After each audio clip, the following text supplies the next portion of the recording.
or maybe video by the time you've seen it, because you're looking at possibly starting your own pest control business, or maybe you already have a pest control business like I know a lot of my subscribers do, and you're looking at just ways that you can grow your business, specifically obviously generate more leads like the title of this video. We're just talking about how to build not necessarily lead funnels, but we're talking about how to just simply create what I like to call digital assets within your business. A lot of people get confused because no one really uses that term too often. They're like, what do you mean by a digital asset? So whenever you're trying to get leads for your pest control business, or really any business for that matter, because obviously we need the phone to ring, we need website inquiries, we need traffic, right? Without leads, we don't grow our business. That's really, there's only really two ways to grow your business. It's either get more new customers or make your customers worth more in terms of how much they're paying you. Say, for those of you in the pest control industry like us, say you have a customer that's just on general pest control service at 400 or 500, whatever your cost may be per year in terms of what the customer pays you.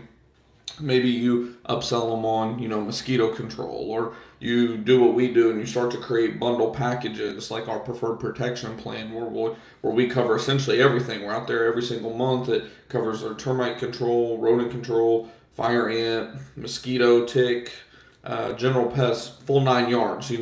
You can create plans like that to obviously increase the overall value of that customer year over year. But that's really the only two ways that you can grow your business, is obviously getting more customers and making your customers more valuable, and then obviously keeping the current customers you have. But that kind of goes hand in hand with making the customers you have more valuable. So what we tend to focus on a lot here is the lead generation aspect, because obviously, it's important to maximize the value of what you get out of your customer. Matter of fact, I just ran into a YouTuber who he actually gave away, just a little spreadsheet. I'll try to remember to link in the description after the live, but it helps you calculate your LTV of your customer. If you don't know what LTV is, that's your lifetime value. A lot of people call it like, what they call it, like CLTV, customer lifetime value. A bunch of different acronyms and things of that nature out there, but pretty much it's, what is your customer worth? How long are they going to be with you? What's your gross margin? All that type of stuff. Very easy tool to use. So I'll definitely put that in the description box after the stream, now that I'm thinking of it. But today's whole stream video, depending on when you see this, is about more so generating leads. Because like I said, you can only increase how much a customer's value is so much. Once you sell them everything, like we have some customers that, like we said, they're on everything, and there's nothing else that we can do. There's no other things that we can sell them. They're on the termite control, they're on the rodent control, they're on the fire ant, they're on the like we said, everything. Once you tap that out, your only other option is going and getting more customers. So that's what we're talking about today. We talk a lot about what we talk about in this stream on every video, because it's just so important, and we get new people tuning in every single day, every new stream, every new video that we do. So a lot of it, to some people who've been following the channel for a minute, you probably know a lot of what we're already going to be hitting on today. But it's been a couple weeks since I posted a live stream. I've done a couple videos for you guys recently, but it's been a while since we went live. And that's the other thing. If you have any questions along the way, don't hesitate to ask. I had some time to just go live briefly because I'm doing some website edits and adding some more content, and that's actually a very big deal in terms of your lead generation when we're talking about creating a digital asset. Your largest digital assets for your business that's going to produce income, produce leads for your business, is going to be obviously your website, your Google business profile, of course your social media. I will say, for service businesses like us in the pest control industry, social media is vastly overrated. I'm not saying you shouldn't focus on it. We use Loomly to, consistently post our content on there every single day of every single week. If you go look at our Facebook page, for example, Preferred Pest Management, you'll see that we literally have a post pretty much every single day, as long as we're not slacking on the scheduling of those posts. But in terms of the social media game, yes, you can go into groups, you can go into Nextdoor, things of that nature, and get what I call scalping leads, where you're searching in the search bar of these groups, whatever service you have to offer, garage door repair, pest control service, HVAC, whatever, and you'll see where people are asking for referrals. You can plug your business, all that stuff. But in terms of reliable, long-term lead generation, where you're building an asset that is actually going to be valuable when it's time for you to sell your business, that's going to be the things like, of course, your website, your Google business profile, even landing pages within your web. Well, some people say that you shouldn't build landing pages on your website. I found out a way, I think I posted a video or two about this, of how you can actually create a landing page on your website. You get rid of your header, you get rid of your footer, you make it where it's literally a landing page on your website where they can't bounce around all over your website. Either they act on the landing page or they bounce. It's one or the other. But building all these different, what I like to call digital assets, because they are assets. Because think about it, you put in the work up front, just like you do whenever you invest into something, right? I compare it to investing in, a stock market fund, right? The more money you put in, the more you're going to get out in the long term. Same thing when it comes to like your website, your Google business profile, optimization, all this stuff. You put in work, and then over time that just starts to compound, and then the results just get larger and larger and larger. We're to the point now where, in terms of our Google business profile, we have 2 of them now. We're getting upwards of, at the bare minimum, on a bad month, 20 to 30 leads in a month,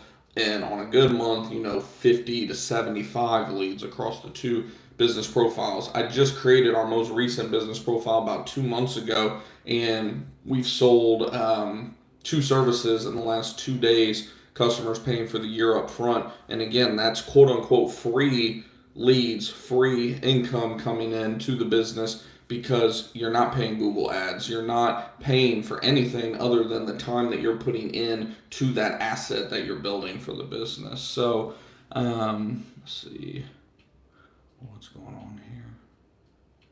I don't know. Let's see. Freshwater Experience says, "What's up? Finally caught your stream live." Yes, sir. Yeah. What's going on? Hopefully, yeah. Finally had some time to do a live stream. It's been, gosh, I don't even know how long already, like 2 weeks or something like that. And I know I'd posted a video here and there. I think we've posted maybe 2 or 3 videos within the last couple weeks.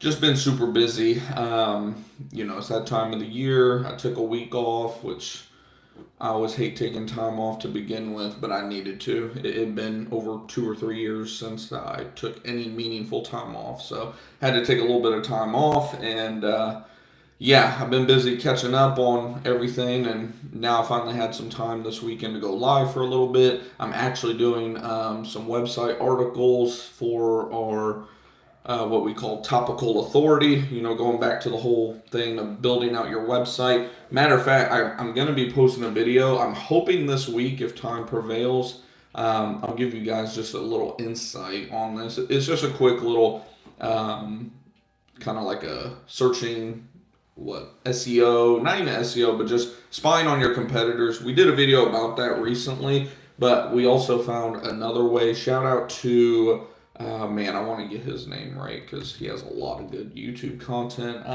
about SEO and all that type of stuff. It's Matt something, Matt Diggity, I believe is his name. Let me pull it up here. Yeah, it's Matt Diggity. Exactly how it sounds is exactly how it's spelled. Just dig, like diggity. Dude's got a lot of golden nuggets.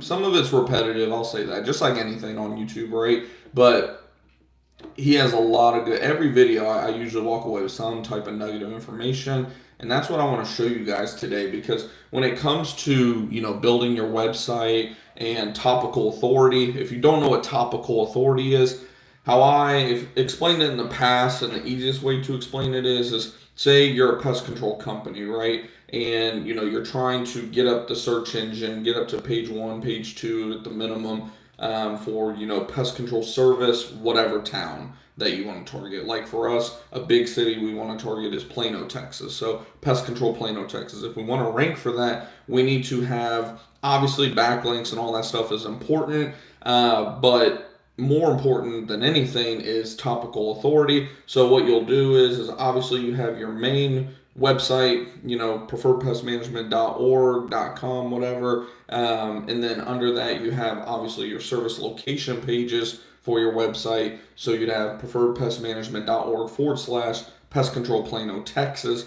And then from there, you go down another layer and you just start building a bunch of topical authority by publishing a bunch of articles. And what I wanted to show you guys really quick is one way you can actually see, I'll flip my camera around here. One thing you can actually do is see how we have this typed in here. This is one of our largest competitors in Plano, Texas, Safe Pest. And what you'll want to do is you're going to type in site, the name of the site. So you do site and then you just type in, obviously their website. So allsafepest.com, and then you'll do in title and then, whatever term that you're trying to pop up for. So obviously Plano, Texas, whatever you want to put in here. You just need to put one word. Like, don't try to type a bunch of stuff. Just, the city that you want to rank for, right? So just type in that city. And then from there, what's going to happen is it's going to show every single piece of content that they have that mentions Plano in this example. So as you can see here, these guys got a lot of content. Like I said, I'm going to do a whole video about this, hopefully within like the next week. But let me see if we can get to like the last result. They have something. I've already looked at this once. I just want to show you guys, like, just to show how much content you have to invest in. Look at that. 169 pages this company has dedicated to Plano, Texas.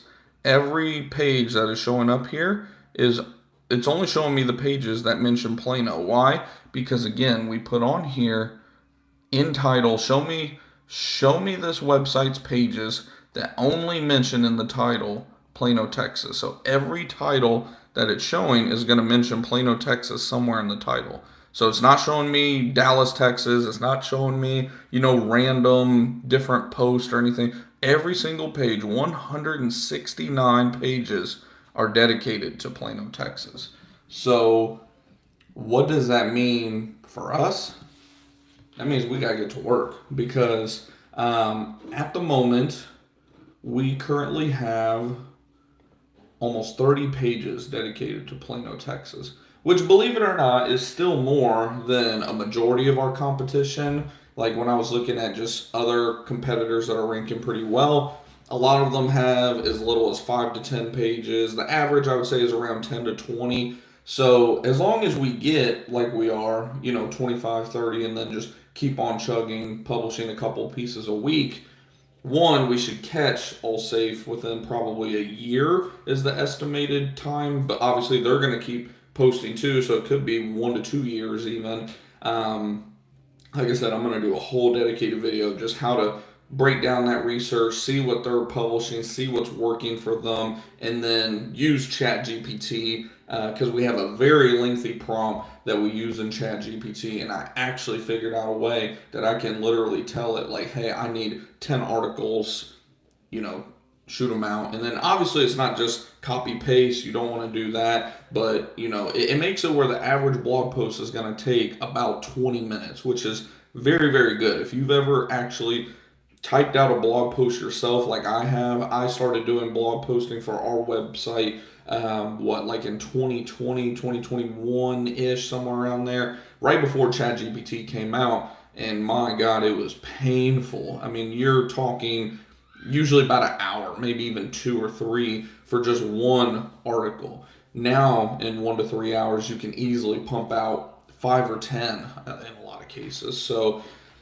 that is what we're referring to when we're talking about topical authority for your website, because when you find out how much your competitors are doing, you don't just need to match them, you actually need to go above and beyond what they've done, because they've already done the work. A lot of those pages are multiple years old. There were some that were back in like 2017, 2019. So these are established pages, established websites that have been around for a long time. So it's going to take you not just catching up to them, but going above and beyond what they've done. And then, of course, it's just a time game as well. The more that you're consistently posting those, again, not just junk articles, they need to be around that topic. You need to be doing proper internal linking up to that page that you actually want to get to page one. In our case, in this example, it would be our Pest Control Plano, Texas page that we're linking up to. Like right now it says that we have a total of,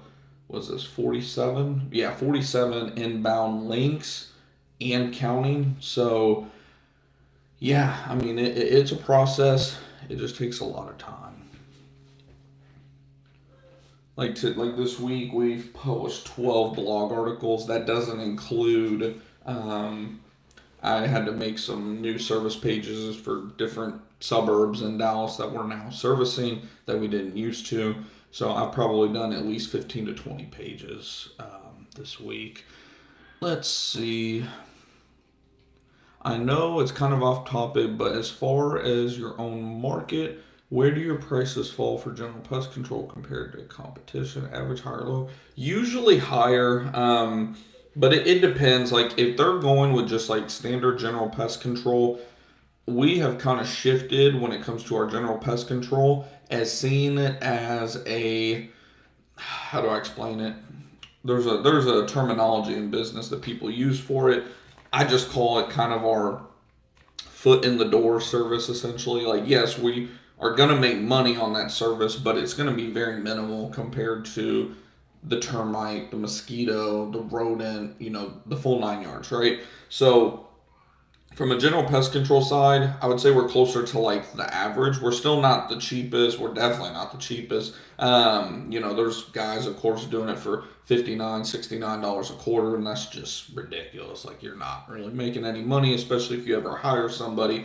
But usually, like, for example, I just sold a 2,100, I think it was, square foot home, actually in the same town I live in here, and I sold them for, well, actually, they decided to go with the monthly. I have it written down here in my notes. They were going to go with the yearly. It was going to be $409 plus tax for the year for just standard general pest control quarterly service. But they ended up deciding they want to pay months a month. So that's going to be just $100 plus tax on their initial, and then $35 a month plus tax going forward. So like $105 a quarter, which for a home that size, I would say is pretty much the average. Like, you're going to find some companies that are ridiculously cheap. Like I said, $70, $80 a quarter for that house. And then you're going to find some that are, $125, maybe even $150 for that. So we're like kind of right in the middle when it comes to general pest control. I wanted to address that first because you asked about the general pest control side specifically. But like I said, we use the general pest control more so as a get our foot in the door service, almost like I don't want to say a lead magnet because it's not a lead magnet, but it kind of just gets our foot in the door. It's like an entry level service, essentially. It gets us in the door. We're making money on that customer already. And then from there, once we get our foot in the door, we start upselling them on mosquito. We upsell them on, rodent control. Once we go into that process of upselling them, usually that's when we can sell about half of them, I would say, on our what we call the preferred protection plan. If you don't know what I'm referring to when I call that plan, watch the video on this channel that is titled something like how to make $1,200 per customer or something like that in pest control. It'll be obvious. The thumbnail literally says like $1,200 per customer or something like that. And I need to do an update to that video because there's been comments where people are like, oh, you're not factoring in employee costs. And I did in there. I did and I didn't. I didn't literally say that, employee costs, but it was factored into that. And then also, like I mentioned in that video, the $99 a month example was the bare minimum. We're talking homes that are like 1,500 square feet, very little termite stations needed, just most of our homes on that plan are usually around $130 to $150. We even have some upwards of $200 a month on that plan. But again, that's the whole point, is a lot of times you're not going to sell somebody that up front. Now, don't get me wrong, we do sell a lot of people on that, but usually those are inbound leads that are coming in and they mention at least 2 services up front. I always tell my wife, because she answers the phone for me too sometimes, anytime they mention, general pest control and mosquito, or mosquito and rodent, anytime they mention 2 issues, go straight for the kill. Go straight for the preferred protection plan. Tell them that, hey, we can do this a la carte. You can have this and then you can have this. It's going to end up coming out to this per month and blah, blah, blah, blah, blah. Or you can go ahead and go with our preferred protection plan. It's a bundle where, you're getting those services that you already called about, but you're also getting termite control, mosquito control, whatever the case may be, all those services. And that only comes out to this amount per month or this amount per year. Does that sound good to you? And 9 times out of 10, when they call, bad time for a call to come in. Let me see. Yeah, that was a bad time for a call to come in. But yeah, any time, like I said, they're calling about more than one service, I would say upwards of at least 70, maybe even 80% of those calls end up going for that plan. Now, the ones, like I said, that are calling for just general pest control, like we said, we usually don't even bring up that plan unless if we're running some crazy promo where it's like, dude, like you're almost dumb not to go with this option. But we don't really run that too often. It's usually during the winter months we'll run that plan, that promo that is. But yeah, like I said, general pest control, we use that as our foot in the door. And then from there we can, start to upsell them on, termite. Termite and mosquito are usually the two hot button ones down here in Texas that we can upsell them on.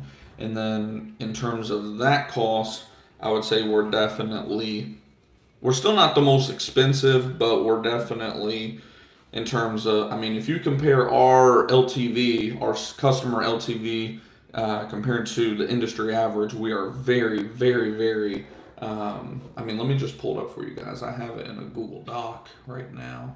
Or not Google Doc, Google Sheets. Let me see.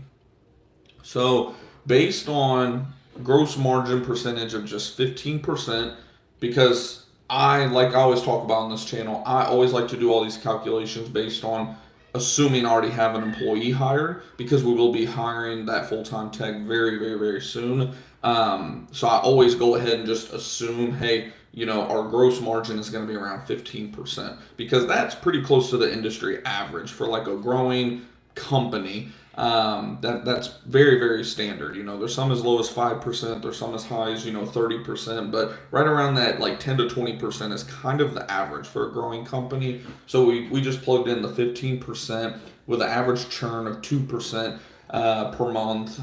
Again, ours is closer to like 1.5, but again, I always like to assume the worst case. And with all of our numbers, our customer LTV is at it's at 2646.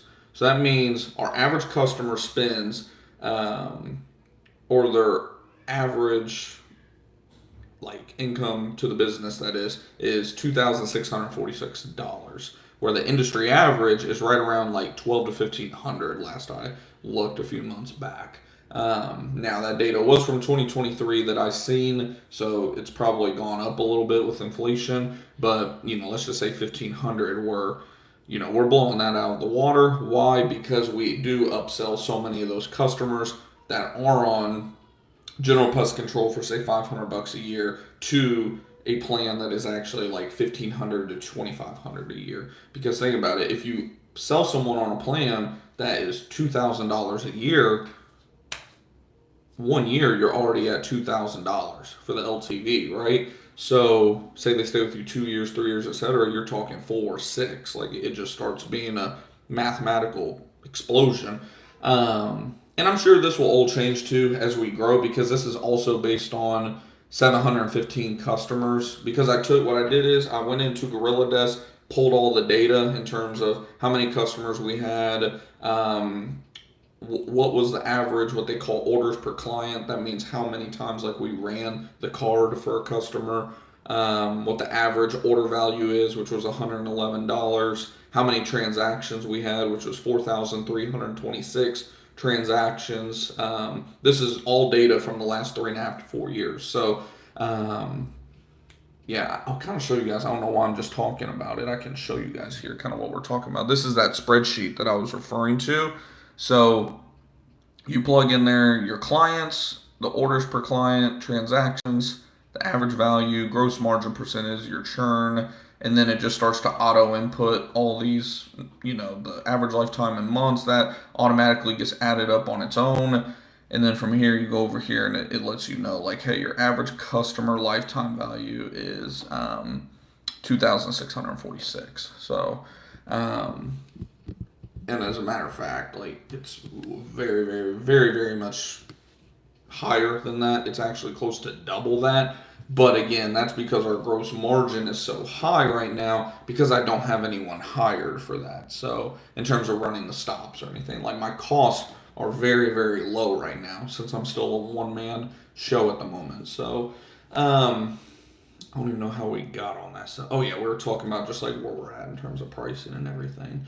Like I said, I have a couple videos. Shit, I probably got 4 or 5 videos I need to do for you guys just about all sorts of subjects from the SEO, customer acquisition, because that's a whole other thing, knowing your CAC, your customer acquisition costs. Like, there's so much that goes into this if you're wanting to actually build a business worth selling, which I don't understand why anyone would start a business and not at least build it to sell. Now, I'm not saying you have to sell. Now, like, that's the thing. It's like some people hear what I'm saying. They're like, "Oh, I don't ever plan on selling." No, that's not what I said. Listen again. Build a business worth selling. Build a business to sell. I'm not saying build a business and sell it. I'm just saying build a business worth selling because you're building an asset. Because let's be real, most of us, whenever we go in and start this business, this is not just our source of income, but in a lot of cases, our source of retirement. I'll probably talk in the near future, probably within the next year, as I start to put more money in other, start diversifying a little bit, why and how you can, go ahead and also invest in retirement outside of your business, because I do believe in some diversification. But early on, obviously, you're just going all in on this business. So if you're going all in on this business, why would you not build it, organize it, keep track of all these KPIs? That way, if, say, for some reason you are unable to perform the work anymore, even as a one-man show, you can at least get maximum value out of your company, because we never know. We always assume that, like, I talk to my mother about this all the time. I'm like, why are you not investing for retirement? You're 40 something years old. Like, it's time to start doing this. Like, you're not getting any younger. And she's like, oh, I already accepted that I'm going to work until I die. And I'm like, who said you're going to be lucky enough to work until you die? Like, who knows? You could get cancer, you could get hit by a bus. Like, who's to say that you're going to be able to work that long? Like, you always have to prepare for the worst case scenario. So that's why, like, me, since day one, I was like, I'm going to do everything possible to track KPIs, to just do everything in my power to get maximum value out of the business. Because as a one-man show, you're more likely only going to get about a 1 to 2x multiplier or less, because you all know I've talked about my grandfather, who he's owned a business for 40 plus years, or 30 plus at the minimum, and he just he didn't build a business to sell, and he's being offered very, very, very, very little money for it. And it sucks, but it is what it is. You have to build a business worth selling. Otherwise, you're just essentially selling a client list, is all you're doing. You're selling a bunch of leads at the end of the day. So that's why I want to publish a bunch of these videos for you guys in the future, because it's very, very important. Regardless of where you're at, if you can do this from the start, before you start hiring and delegating things, it'll just make it much easier in the long run. Random question: how do you charge monthly for quarterly services? Oh yeah, no, it's pretty simple in all honesty. So if you use GorillaDesk, which is of course who we use for our CRM. By the way, of course, if you want to try them out, they've hooked you guys up with a little, what do you call it, like an affiliate code or affiliate link, something like that, down in the description box, where you can get the GorillaDesk Pro version 2 weeks for free. They don't even make you put your credit card in or anything like that. It's literally no strings attached. So if you want to try that out or take a look at it, it's down in the description box. But what we do is we connect GorillaDesk to Stripe, because they integrate with each other. Very, very easy to do. It takes like 2 minutes to integrate your Stripe account with GorillaDesk.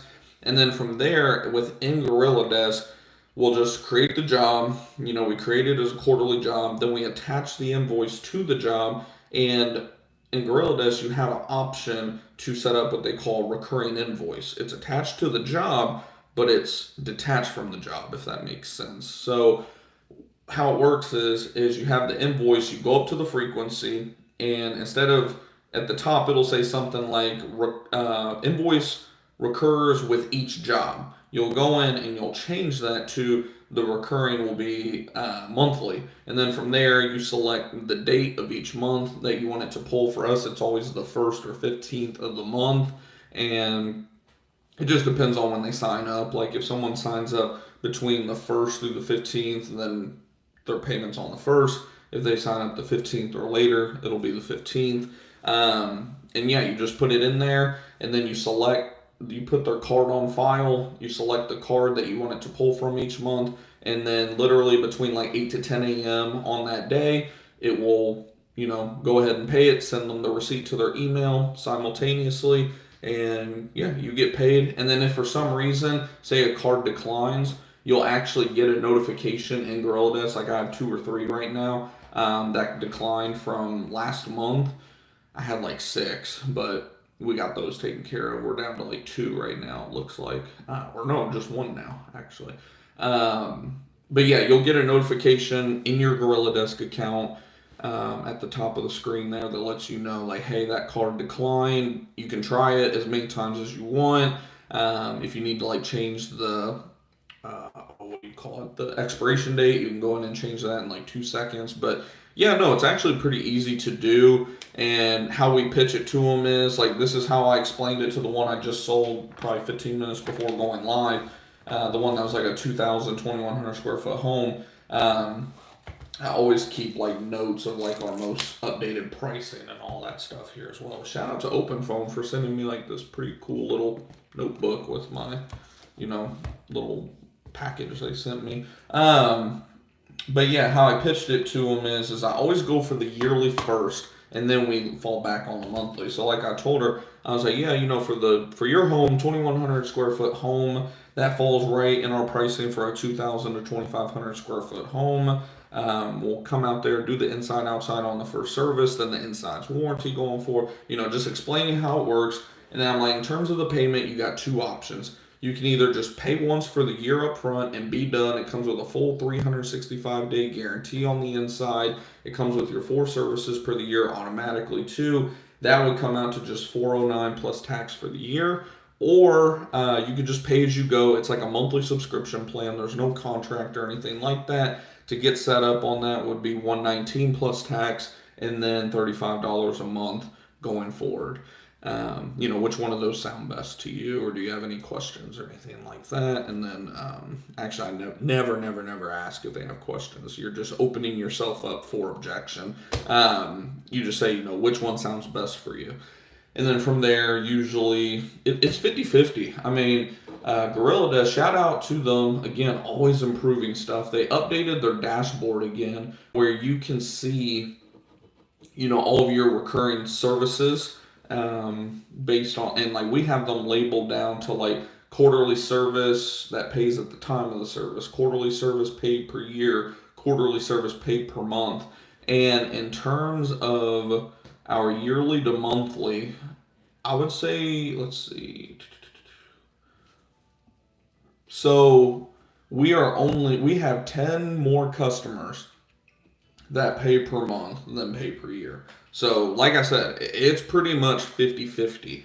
You're talking not a huge difference at all, right? So because some people, they want that value. They're like, man, like I'm saving essentially my initial service cost, when you work out the math, 119, then you got the $35 a month times the next 11 months, assuming they're a customer for a full year, that's what, let's pull out the calculator.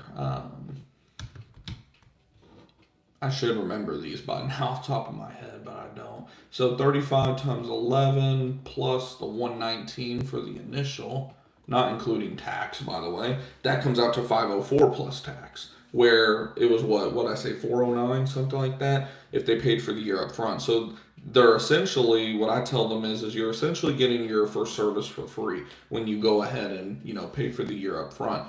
Because again, when you break that math down to them, that is essentially getting the initial service for free. However, going forward, if you do 35 times 12, it ends up being pretty much the same cost. It's like 420. So they're only saving like $10 a year going forward. But again, you know,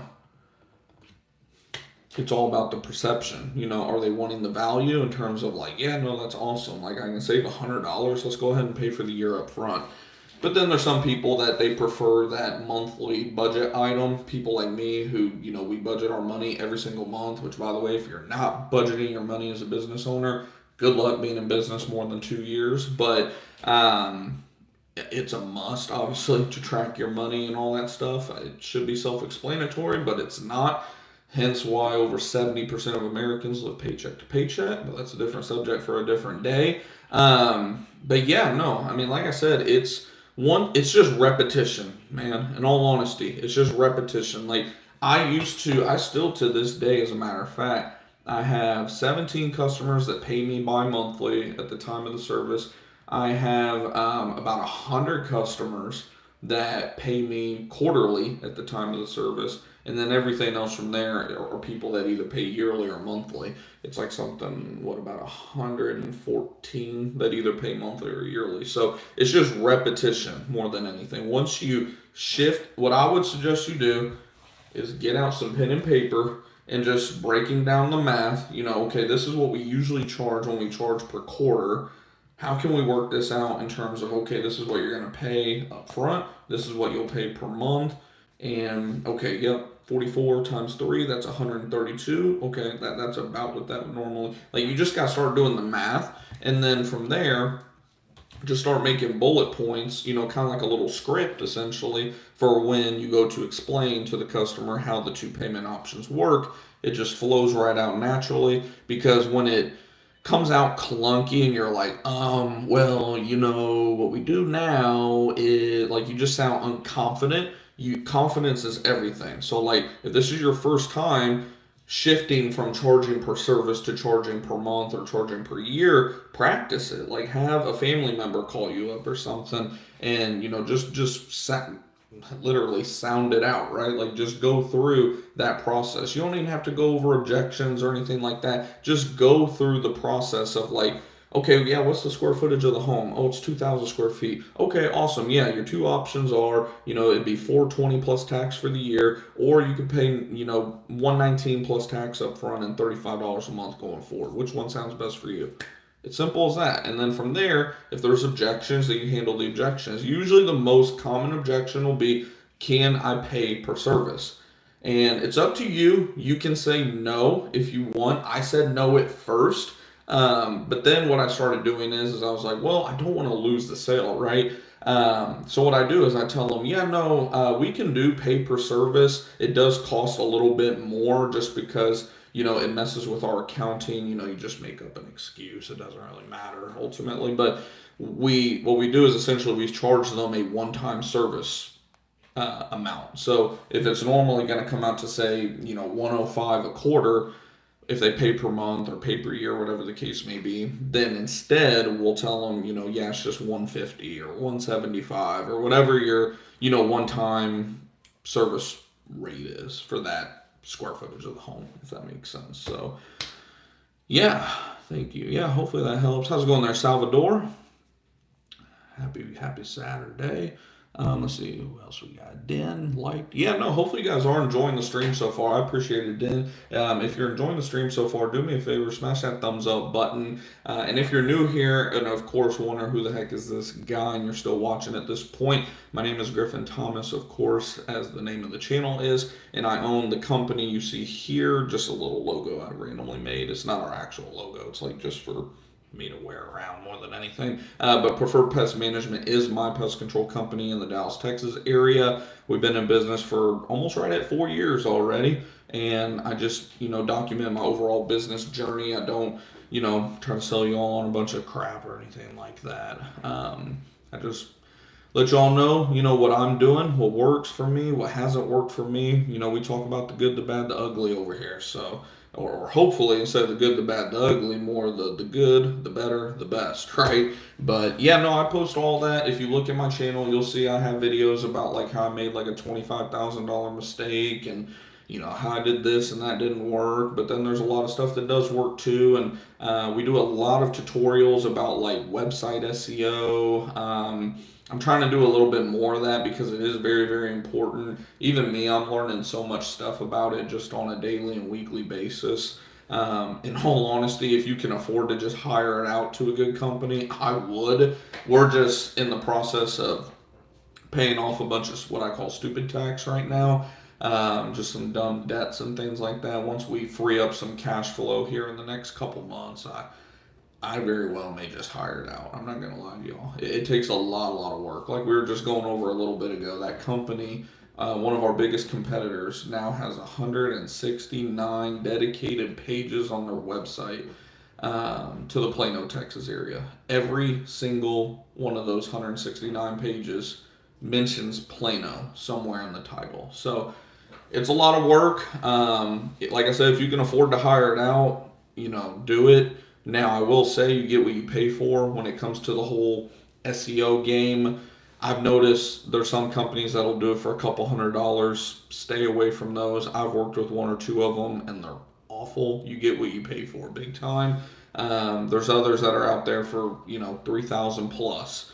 I think you need to be mindful of your budget, obviously, but the average that I see for good companies is usually around $3,000 to $6,000. It's a lot of money, like I said. I mean, and it makes sense because it's a lot of work. So that's why, like I said, I plan on pumping out some content for you guys. I already have a lot of website content for you all as it is, but I plan on pumping out some more in the near future just to kind of help you all who can't afford an SEO company to at least, start doing some of the things that you need to do to build your online presence. Because, yeah, the Google Business Profile is great. I mean, that's literally probably at this point 70% of where our leads come in from, but it's not everything, right? You have to diversify in terms of these quote unquote digital assets that will give you leads for your business, right?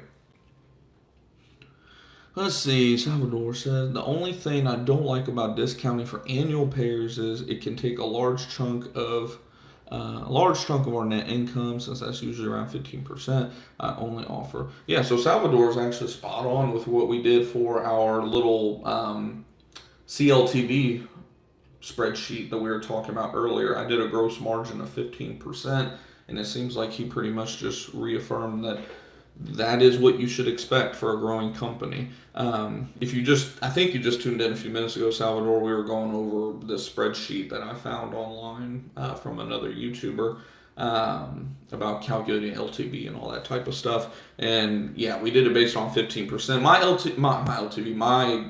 gross margin is higher right now because I got rid of that employee last year that I had for like a month or so. My costs are very minimal. My gross margin is closer to 50 right now. But whenever I go to do these calculations, I always like to consider if I had someone hired, if I was investing this into marketing, like what is my gross margin actually realistically going to be, not just what is it right now in the moment. Because if I did it right now based off of 50%. I mean, let's see how crazy this number would be. My LTV would be $8,800. Like, come on now. Like that's just unrealistic to assume that, our LTV, our CLTV that is 8820. When we did it at 15% with a 2% churn, it was 2646. But we already went over all that. But yeah, no, I get what you're saying. That's why, like, what we do is it seems discounted, which for the first year it technically is, but each year going forward, it's essentially the same. So that example where we were talking about the 119 and 35 a month going forward, right? Which is like a 1,500 to 2,000-ish square foot home. Pretty much they save $100 the first year, because, like we were talking about a second ago, you do 35 a month for 11 months that first year because you already went out the first month and got the initial, right? So 35 times 11 is 385 plus your 119 you're going to collect. That's 504 versus 409 plus tax for the year. So yeah, they are saving, just about $95 plus tax the first year, but then each year after that, they're literally spending the same amount because, we're charging the 409 plus tax, right? Well, 35 times 12 is 420. So, I mean, yeah, they're saving what, $11 a year. And again, that doesn't assume any rate increases, which obviously we raise rates every 1 to 3 years, depending on the overall inflation rate for the year. I didn't raise rates this year just because of the current economic conditions, but we're probably gonna raise them next year. Is what I was actually just talking to a customer about this the other day. He's like, "I was surprised you haven't raised my rate since I signed up, almost 2 years ago." And I was like, "Yeah, I was going to, but I was like, we're gonna try to hold off till next year." I was like, "It's all good." Like, I can just tell based on the leads that are coming in this year compared to any other year we've been in business, like people are cash strapped. They're budget shopping now more than ever. Like, I mean, it is crazy the amount of budget shoppers that are out there right now.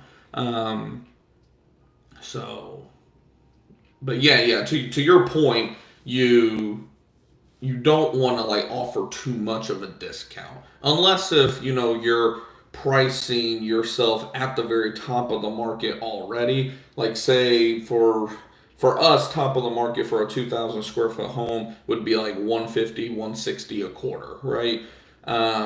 So what that comes out to, we'll just say 600 a year, easy math, 600 a year, 150 a quarter. Let's say you're charging, what would that be, $50 a month for the 600, a year, or I guess that'd be what, 150 plus tax and then $50 a month. So that would come out the first year to, let's see, plus one, about 700?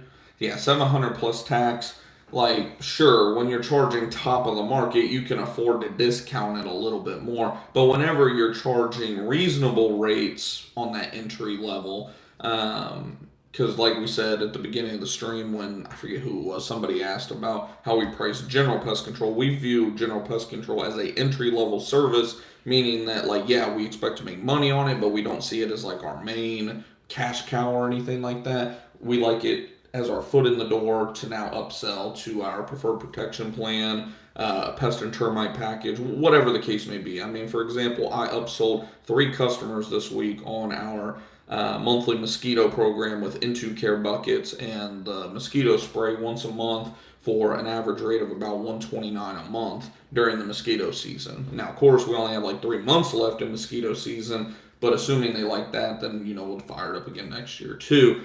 But my whole point is, like you said, Salvador, you got to be very, very, you got to track, and again, that goes back to tracking all these different KPIs. What's your CAC? How much does it cost just to get that customer? How much does it cost to send the technician out there? What's your taxes going to be? What is your cost per service ultimately? And then yeah, from there, just working out the numbers to where you feel comfortable with what your discount is for paying for the year. Let's see. How do you pay yourself? I pay myself usually, being that I'm a what do they call it, S corporation for tax filing purposes. I technically should be paying myself through payroll. My accountant said that, there's a little bit of leniency with that. They said later this year I need to, go ahead and start doing that. Probably about, I think they said Q4, so probably in about a month or two. Start paying myself through payroll with our QuickBooks. Is who we use for our books and everything. And then, up until that point, we just, either write myself a check and just do mobile deposit. This is like our business, checkbook or whatever. And then, if I need it really fast, then we'll just do Zelle, and then I go into QuickBooks and categorize it as like a owner withdrawal, essentially. But yeah, you want to be very, very, very careful with how you do that for sure. And that is where having a very, very good accountant will help you tremendously. I pay mine $2,000 to $3,000 a year, and I mean it's the most expensive I've ever paid for an accountant in my life, but they've made my life very, very easy from a tax standpoint, and just staying in line with everything.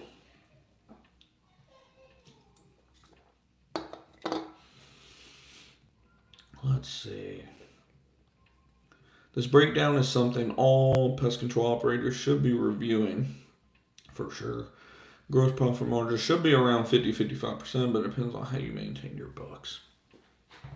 Yeah, that, and just like who was it? I think his name's like Frank Hernandez or Franklin Hernandez, something. He runs the YouTube channel oh my gosh, what is it called now? I mentioned him before on this channel.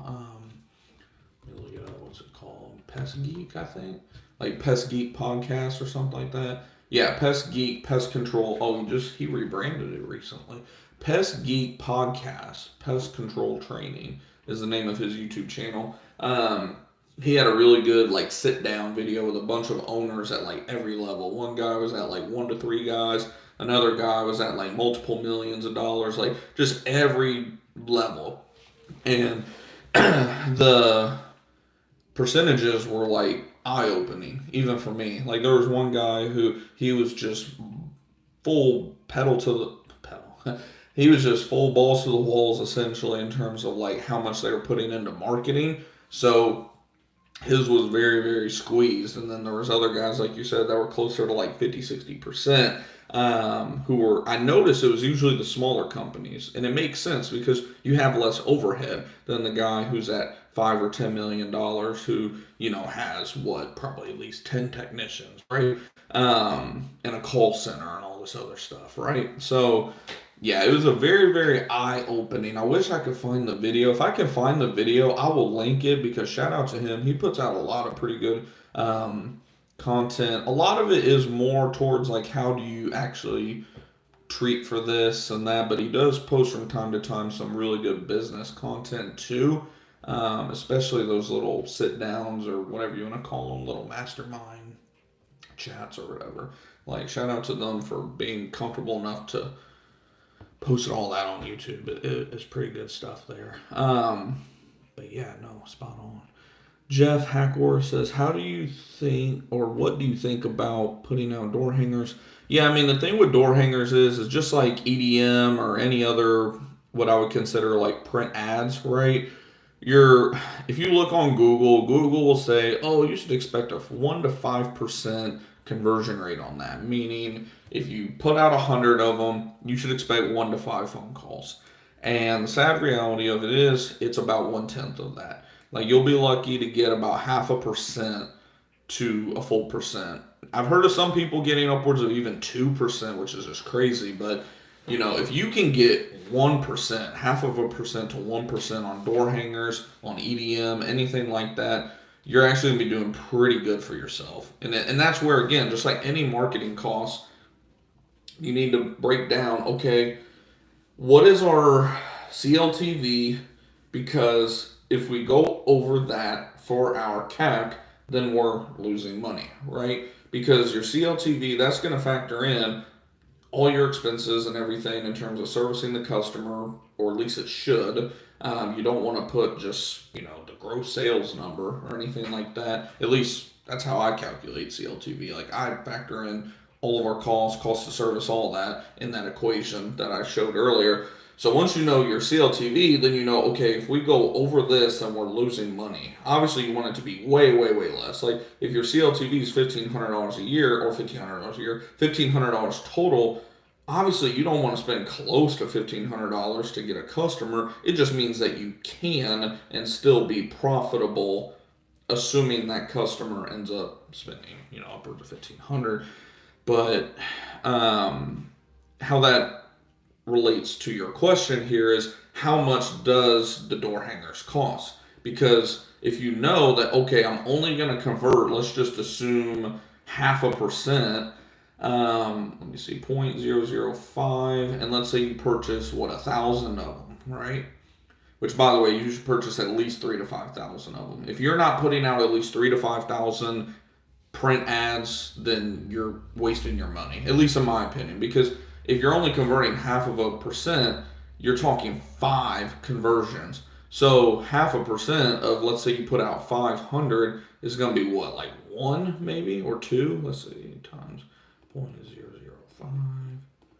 Yeah, like 2. So to me, you should be putting out multiple thousand if you're going to, but you know, that's just my experience and my opinion. Oh, excuse me. I am new.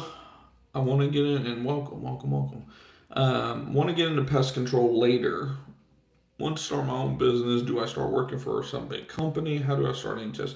Honestly, if you know for a fact, like, I'm going to get into the industry, go work for a company, and plan on starting my own business, 100% go to a company like a Terminex or Orkin, at least for a solid year. And then if you want to learn a little bit more back end stuff, go to a company that is growing quickly, like a smaller, I wouldn't necessarily say mom and pop. It may still be a mom and pop, but I'm saying like a, the small to medium sized company that you can tell is just booming, exploding in your market, because you're going to learn a lot about how to be a leader, how to grow the business, how to generate lead. Like, you're going to learn a lot of that back end stuff. If you show them that you want to learn that, like that you're, not a team player. I mean, yeah, a team player, but like, you are sold on their mission, essentially. You want them to know, like, hey, I'm sold on helping you all grow. Like, what do I need to do? Like, once you show them that, like, you are interested in learning that stuff, they're usually, for the most part, open books. Now, there are some owner operators that,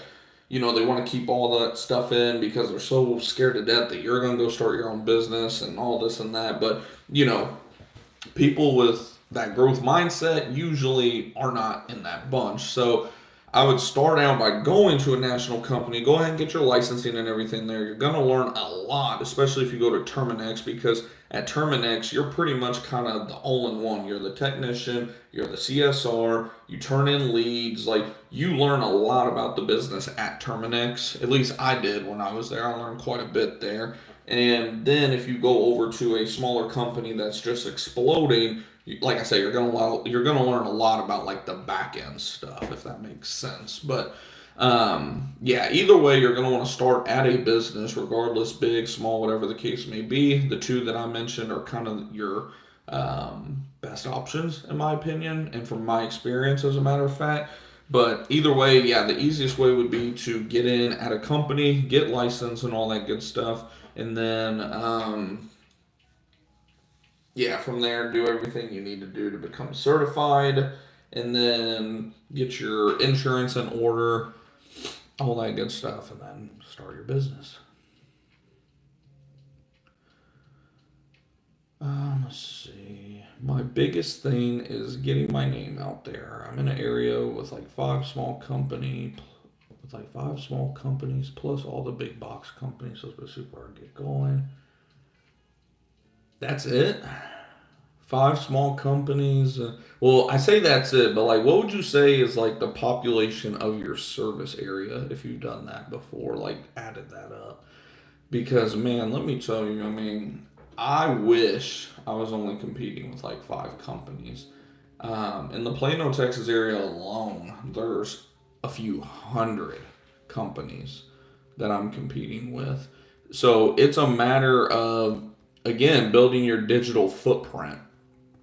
I would start more with the digital foot. If I knew, like I always talk about on this channel, if I knew what I knew now back when I started my business, I would have went all in on my Google business profile. I would have went all in on my website. I've always been working on my website a little bit. I knew the importance of that. I did not understand the importance of the Google business profile, though. I was just so sold on Google local services because it was still really new when I first started my business, that I was just so busy I didn't even really have time to focus on the Google business profile. But dude, I'm telling you, I mean, I literally just started this Google business profile at my my newest location.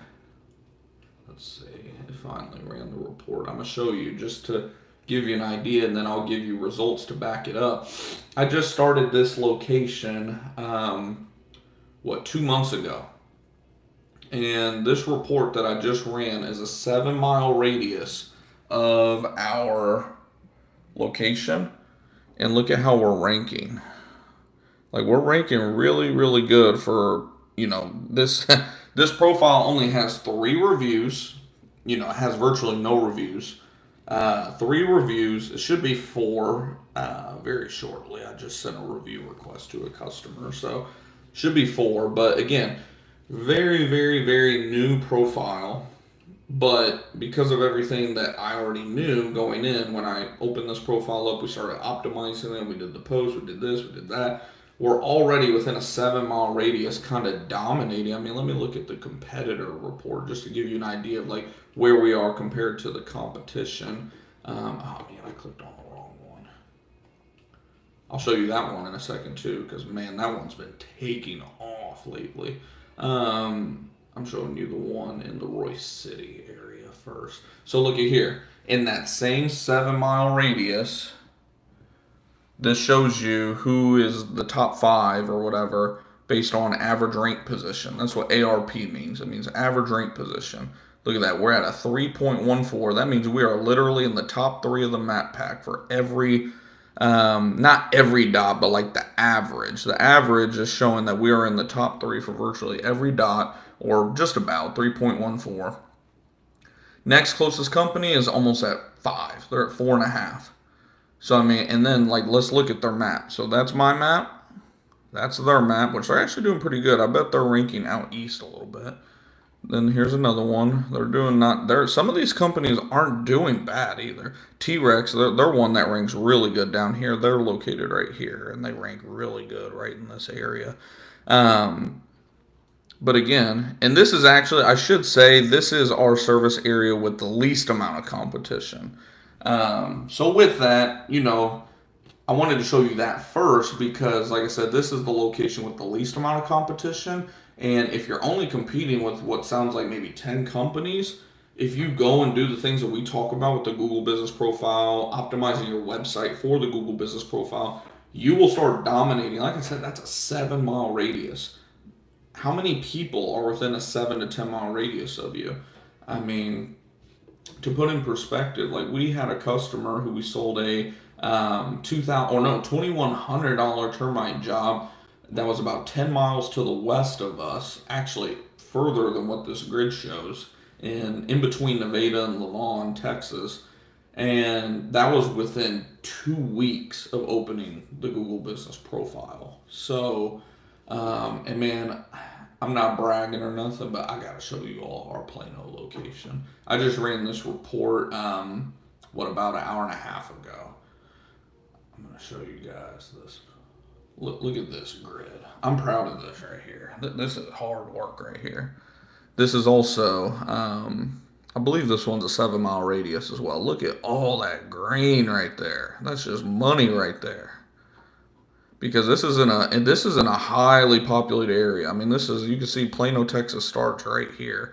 We're in Plano, and then up towards Allen, Texas. Like, this is a very, very, very good area to be ranking in like this. So, and then look at there. We are ahead of a company, our main competitor. This is why I feel so good about this. Almost 3,400 reviews. We have 118. Over 1,000 reviews. We're ranked ahead of them.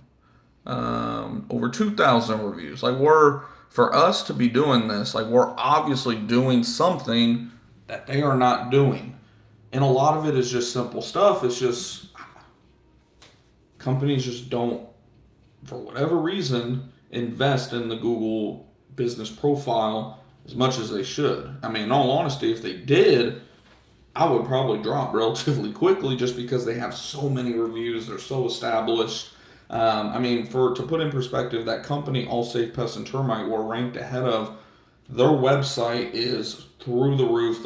If you type in pest control, any suburb in North or East Dallas, they're number one, number two in every single suburb for their website listings in the SERP. Um, and to be fair, this location for them that we're ranking better than is about 2 miles to the south of us, but that's not really that big of a difference in all honesty. So I mean, like I said, it's just I always like to show you guys proof of like the stuff that I tell you all to do. Like it's not just bullshit. It's not theory. It's not, oh, well, I believe. It's, I've done this and this is what the results are. Like, that's what I try to do on this channel. I don't try to show you guys like, oh, well, such and such said if you do that. Like, no, I'm like, this is what I learned. This is what I applied. It did work. It didn't work. We had to do this too. Like, I just try to show you guys, like, because, man, I mean, it's a lot of work, but it pays off. Let's see. I saw we had some more questions come in. Oh man, I'm behind on questions. Let's see. Thumbtack and Angie kills my ROI. Why is that? I don't really use them, but I'm wondering why that is. That's a very good suggestion. Yeah, no problem. I'm planning on doing super cheap mosquito services when I first start up, like $29, $35. To get a lot of them. Are you talking about just like the initial service being that cheap? In all honesty, I wouldn't even go that cheap. You're going to actually be losing money at that. You don't want to lose money. I personally, if you're going to do like the super cheap, quote unquote, lead magnet route, if you're going to do it that cheap, you're going to think I'm crazy here saying this. But if you're going to go that cheap, say first service free. Literally. Just say first service for free. Or up that price a bit. I would say first service minimum $49 if you're going to do it like that. But like I said, if you're kind of going that lead magnet cheaper startup route, I would just say first service free. As crazy as that sounds, I've done it personally, and it does work. But man, it's taxing for sure. I'm in the Lee Valley, Pennsylvania. There's a bunch more. I want to do Silverback next year. So are you talking about like the GorillaDesk SEO package, Jeff? I have Terminex, Orkin, and about 8 smaller established companies in my city. About 8. Oh yeah, man, that's very similar to where my cousin in the Midwest lives, and I constantly tell him, I'm like, dude, I could dominate that area so quickly. You give me 3 to 6 months max on an area like that, we could. I mean, you guys see the one, now the one that I showed you guys a little bit ago, the population in that 7 mile radius is probably only about 50,000 roughly. But you guys seen, like I said, it's been what, 2 months and we're already dominating. Let's see. What do you do to work on the Google business profile?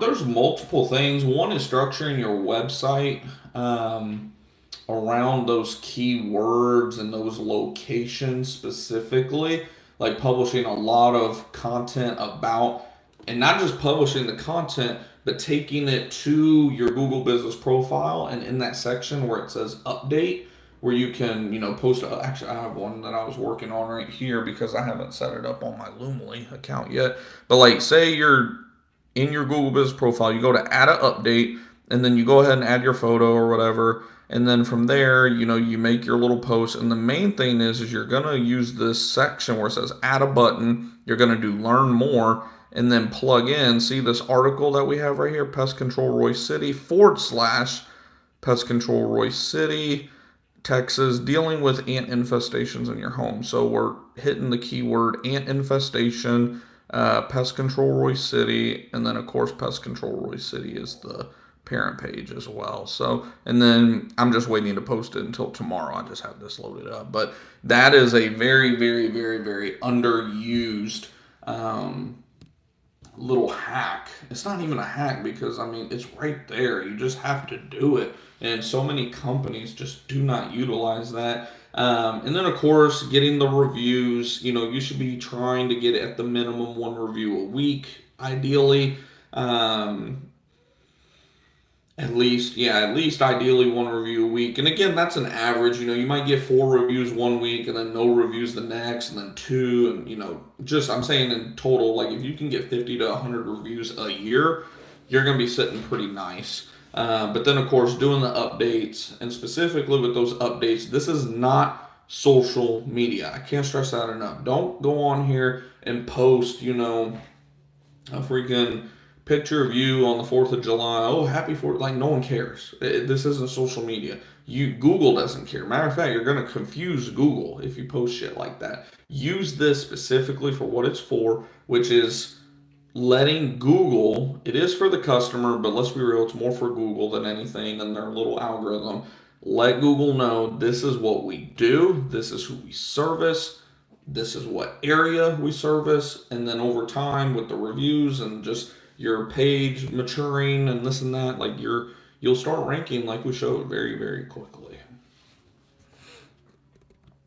Do you get leads online? 100%. Online, in terms of word of mouth, like referrals, it's less than 5%. I mean, it's probably like 2% to be honest. Online though is definitely most of it. I've never door knocked. I have hung some door hangers when I first started the business, but I've never had to door knock or anything. Not to say that we won't, but if I do, it'll be from like hiring a door knocking agency. It won't be me door knocking. Now don't get me wrong, if I had no choice but to door knock, then obviously I would, but thankfully, I just didn't have to. Let's see. How do you see these report? Oh, like for the Google business profile ranking, we use, what is it called? Local Falcon. There's a couple tools you can use. There's Local Falcon. There's, what's that other one? Bright Local. That's another really good one. Those two are kind of the main ones that we use. We also use a plugin called GMB Everywhere. It's not really necessary. But yeah, I mean, there's all sorts of tools out there. How's it going, Serge? Besides the reviews, what are the most important factors for the Google profile? What are you doing with yours to outrank the companies with way more reviews? Yeah, kind of like what we were just talking about. Just posting. Oh, photos, believe it or not, have actually made a comeback with Google's search ranking factors. With photos, you can post captions with them now. So a lot of times we'll take a photo, like say I took a photo of a wasp nest, right? I would say, performed a wasp nest removal in Plano, Texas, right? And then there you go. You just targeted Plano, Texas with that photo. It's a recent photo. Pretty much the more active you are on that Google business profile, Google's going to give you love for that. If you're someone that only posts once a month, you're going to get once a month results. We have something going on with our Google business profile every single day. We have photos, we have updates, we have sorry about that. We have photos, we have updates, we have reviews, we have all sorts of stuff every single day. There's something going on.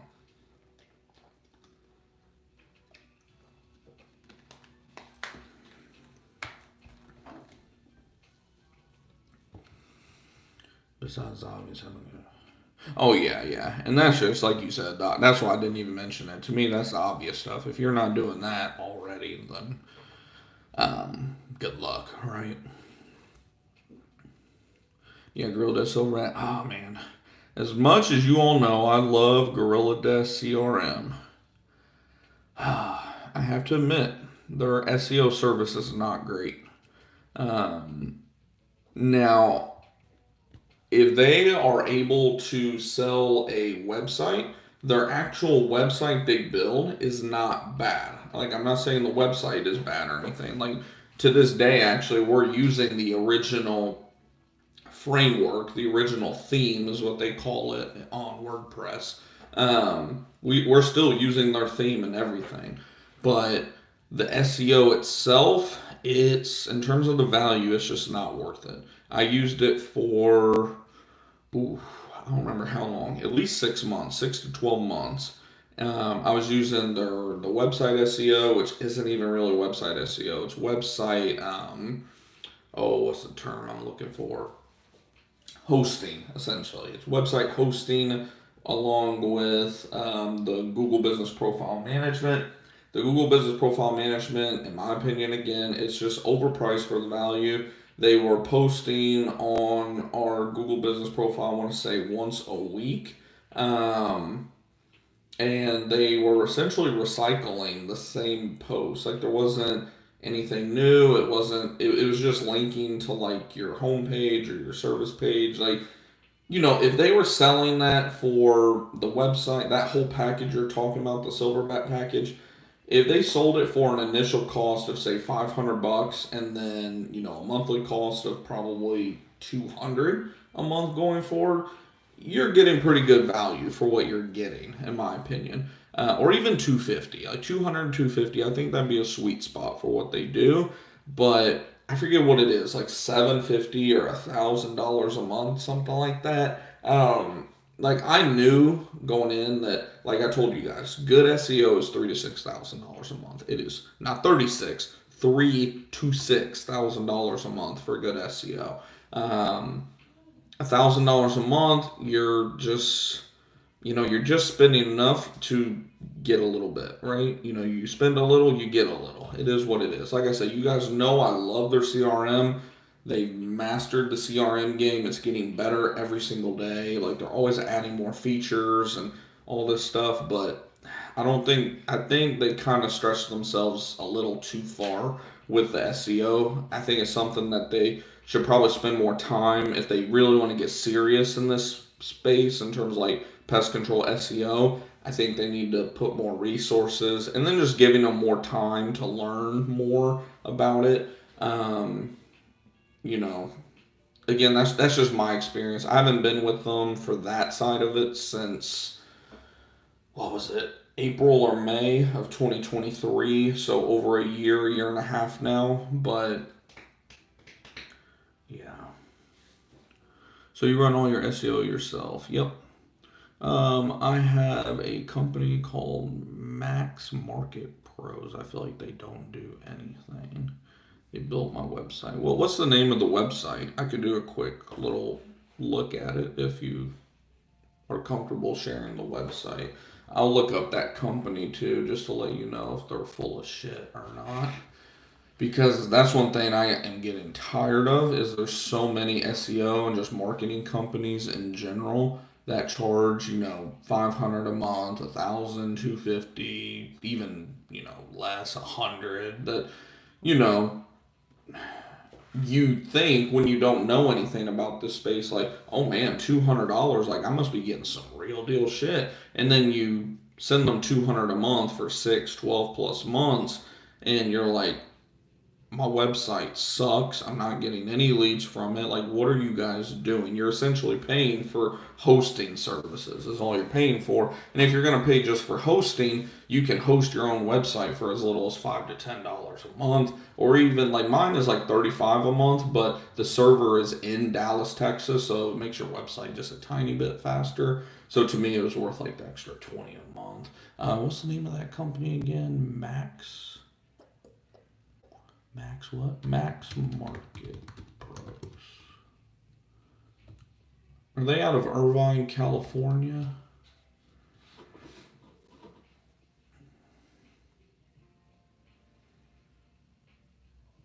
That's hella sus. Right at 100 reviews. Newest reviews.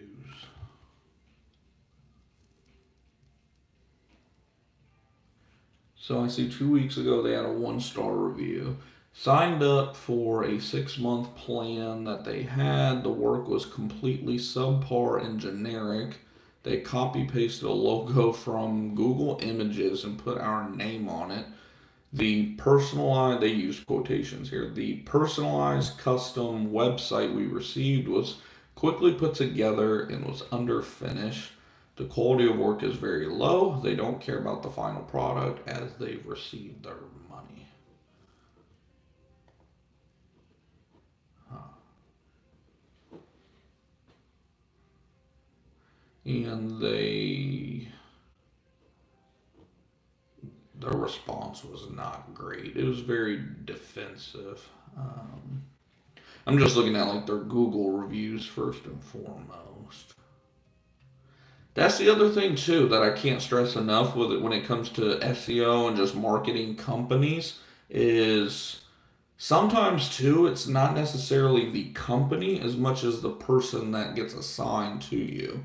That's why like me personally, if I'm going with a company for say like SEO, marketing, whatever the case may be, I'm going with a company where it's like a 1 to 2 man operation. Someone where it's like, this is my business, this is my baby. I mean, think about all of our customers as 1 man operators who love the fact that like we're a smaller business because they know that like, hey, this is your business, like this is your source of income, like you're gonna, provide good service, right? Same thing goes with anything else, right? Because there are good reviews here too. I wonder. Yeah, they're in Cali. Yeah, and like I said, if you want to drop your website in the chat too, I'll take a look at it just to see kind of what that website looks like in terms of SEO and how it's put together and everything. I wanted to look up like.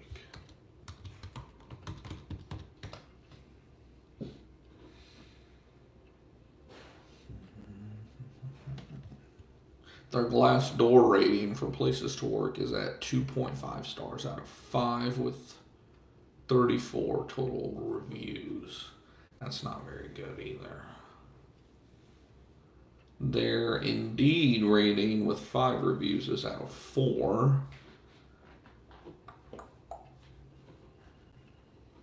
So the scam detector website is literally scamdetector.com. Gives them a medium trust score of 77. So it's not horrible, but it's not great either.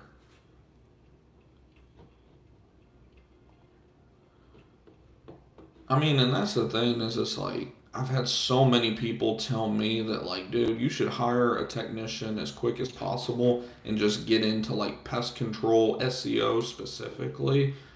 But I mean, like I tell everyone, I just feel like the industry of SEO and marketing has just been so just watered down with con artists that like I just don't want to really associate myself with that. Like,